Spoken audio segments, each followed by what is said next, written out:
sejahtera bagi kita semua. Sebelumnya, perkenalkan, nama saya Elizabeth Vivi Lestari, nomor absen 7 dari kelas 11 MIPA 4. Di video saya kali ini saya akan membahas tentang perlawanan Sultan Hasanuddin. Materi-materi yang akan kita bahas di dalam video kali ini adalah yang pertama, latar belakang perlawanan Sultan Hasanuddin. Yang kedua, tokoh-tokoh di balik perlawanan Sultan Hasanuddin. Yang ketiga, jalannya perlawanan atau peperangan. Dan yang terakhir adalah akhir dari perlawanan Sultan Hasanuddin.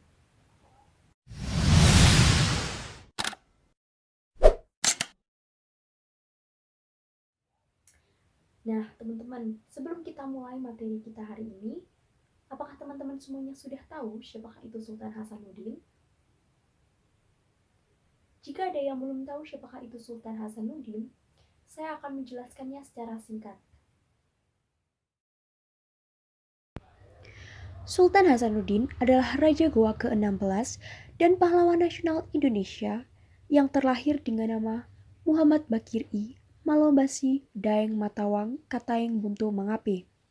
Beliau lahir di Goa, Sulawesi Selatan pada tanggal 12 Januari 1631.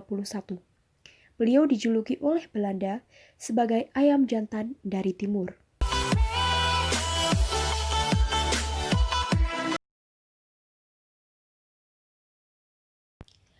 Perlawanan ini dilatar belakangi oleh VOC yang menginginkan hak monopoli perdagangan di kawasan Indonesia Timur. VOC melakukan blokade terhadap kapal-kapal yang akan berlabuh di Sumba Opu. Untuk menghadapi tindakan VOC yang semena-mena, Sultan Hasanuddin memperkuat pasukan dengan memerintahkan kerajaan bawahan di Nusa Tenggara untuk mengirimkan prajuritnya. Sedangkan di sisi lain, VOC menggunakan politik divide et impera atau politik adu domba dengan meminta bantuan kepada Arung Palaka dari Kesultanan Bone untuk membantu VOC menyerang pasukan dari Sultan Hasanuddin.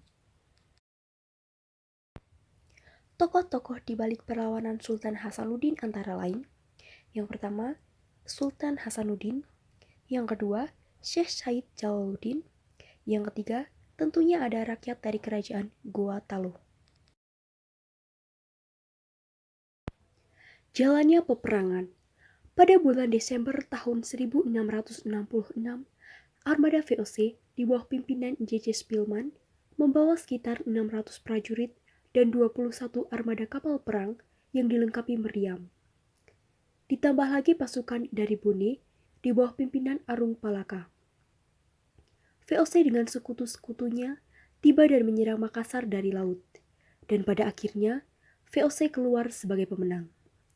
Sultan Hasanuddin dipaksa untuk menandatangani perjanjian Bungaya pada tanggal 18 November tahun 1667. Namun, Sultan Hasanuddin tetap gigih dan masih mengobarkan bendera pertempuran. Serangan besar-besaran terjadi pada bulan April tahun 1668 sampai dengan Juni tahun 1669, namun masih mengalami kegagalan.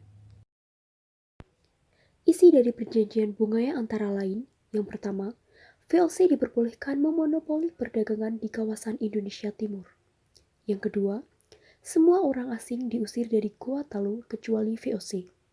Yang ketiga, Goa Talu mengganti biaya kerugian perang. Dan yang terakhir, beberapa wilayah kekuasaan Goa Talu diserahkan kepada VOC.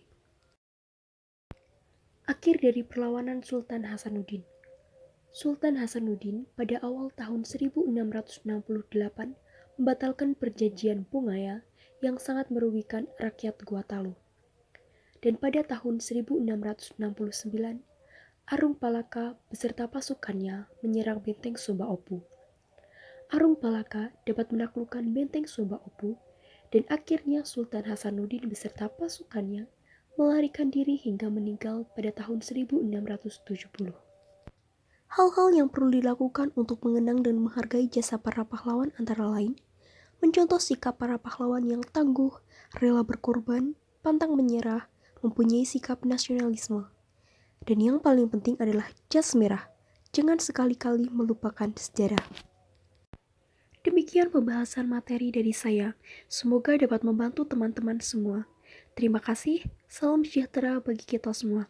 Tetap semangat!